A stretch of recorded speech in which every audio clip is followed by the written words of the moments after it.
జీవితం అనే ప్రయాణంలో అహోర్నిశలు శ్రమించి ఎన్నో అడ్డంకులను ఎదుర్కొని నిరంతరము కుటుంబ క్షేమం కోసం శ్రమించి వారి ఆనందమే నీ సంతోషంగా భావించి వారిని ఒక స్థాయిలో ఉంచి తిరిగి రాని లోకాలకు వెళ్ళి మమ్మలను శోక సముద్రంలో ఉంచారు. మీరు లేని లోటు మాకు మిగిల్చారు. మమ్మల్ని వదిలి వెళ్ళిన మీరు ప్రభు చెంత ఉన్నారనే ఆశతో మీ కుటుంబ సభ్యులు.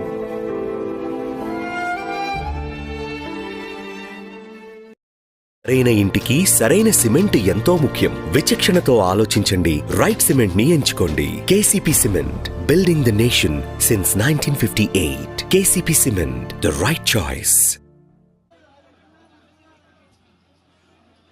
నాకు ఈ మధ్యన వస్తా ఉంటే నువ్వు హైదరాబాద్లోకి ఎలా అడుగు పెడతావు, నీకు హైదరాబాద్లో ఏం పని,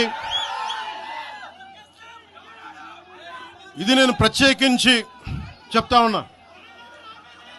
మీరెవరైనా నన్ను బెదిరించడానికి, బెదిరించే వాళ్ళ మీ అయ్యే జాగీరా తెలంగాణ.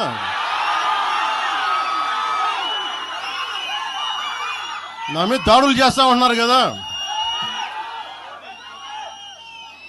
నాకు తెలంగాణలో బెదిరింపుల కంటే కూడా ఆంధ్రాలో బెదిరింపులు ఎక్కువ. నాకు తెలంగాణలో ఇంకా రానివ్వు అంటారు నన్ను, ఆంధ్రాలో అయితే తల తీసేయనంటారు కోనసీమలో కొంతమంది.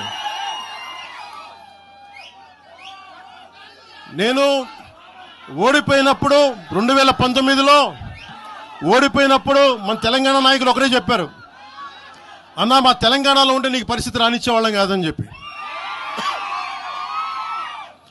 నాకు నిజంగా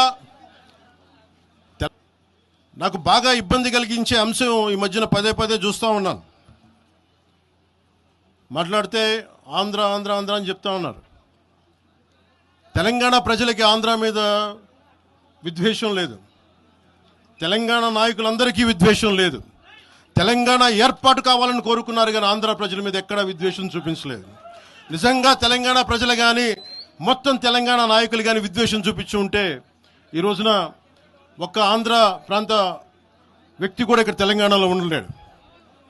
జనసేన మటుకు తెలంగాణలో అడుగు పెట్టకూడదంటే మేము ఏం కోరుకున్నాం? జనసేనలో మేము తెలంగాణలో ఏం కోరుకుంటాం?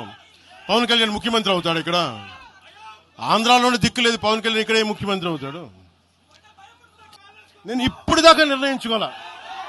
మీరు అంటున్నారు కాబట్టి చెప్తున్నా, తెలంగాణలో జనసేన ఉంటుంది, మేము పోటీ చేస్తాం. ఇప్పుడు దాకా ఎప్పుడు అవసరమైతే తెలంగాణలో తిరుగుతాం, నేనే తిరుగుతా, మేమే తిరుగుతాం.